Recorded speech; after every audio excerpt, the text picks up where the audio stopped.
Bonjour à tous et bienvenue dans ce podcast Dortmund contre Heidenheim. C'est pas le match le plus sexy, mais dans ma quête de savoir si mes pronos passeraient, j'ai dit que le Sporting Portugal devrait passer contre Dortmund et j'ai voulu du coup analyser si face à une équipe qui pouvait être basse, qui pouvait vraiment avoir leur laisser en tout cas le terrain pour produire du jeu et voir s'ils allaient marquer. Si ça allait passer pour Dortmund, c'est passé. Victoire 2-1 à l'extérieur. Certes, c'est à l'extérieur. Certes, c'est contre un petit du championnat. Et donc, la défense allait être basse.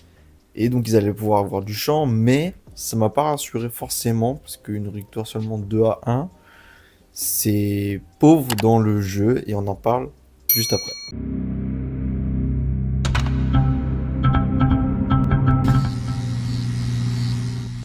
Heidenheim est à la position après ce match de premier relégable, enfin de barragiste, et Dortmund est à la 10e position, provisoirement encore, puisque Wolfsburg n'a pas joué. Victoire 2-1, début de Serhou Guirassy, l'inévitable buteur à Dortmund, et de Maxime Bayer. De l'autre côté, ça s'est passé justement à la 63e minute, deuxième but d'un remplaçant, et à la 64e minute, ils se sont pris directement un engagement, comme on pourrait dire sur FIFA.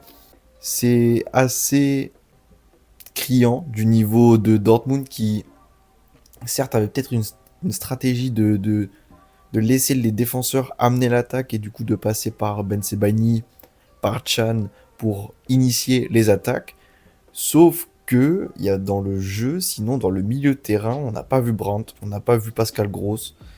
C'était assez pauvre. Les ailiers, Jimmy Gittens, c'est mon meilleur joueur du match, même s'il y a aussi Valdemar Anton, leur troisième défenseur central dans leur 3-2-4-1, qui a été bon avec notamment une passe décisive à se mettre sous la dent.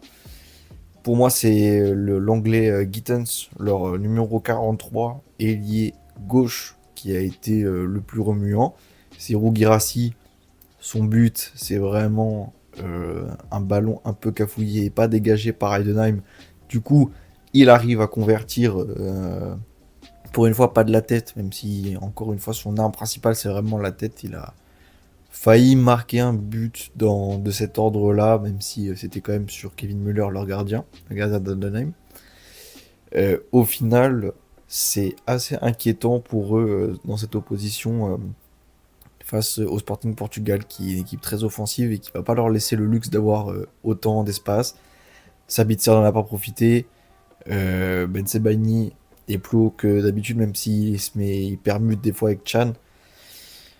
Bah, leur longue passe n'était pas très précise. Brandt, comme je l'ai dit, on l'a pas vu. Ryerson était un peu imprécis aussi. C'est aussi leur tireur de coup franc du pied droit et Ben Sebaini du pied gauche. C'était assez imprécis.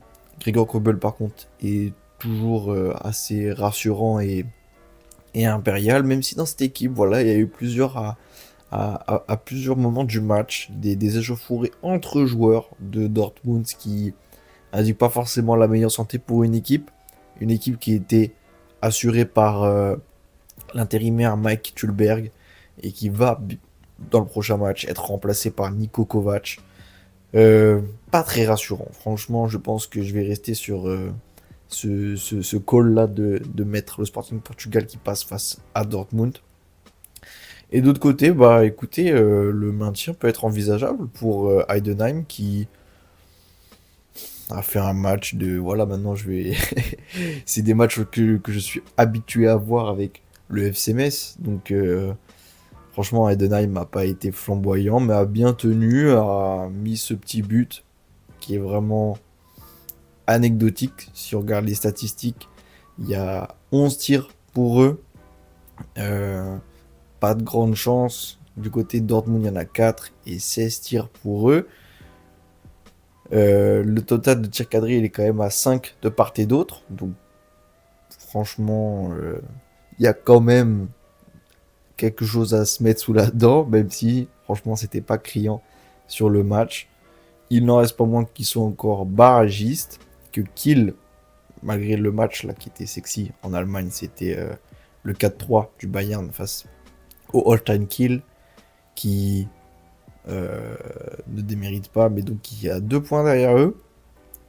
Heidenheim est à 4 points derrière Offenheim.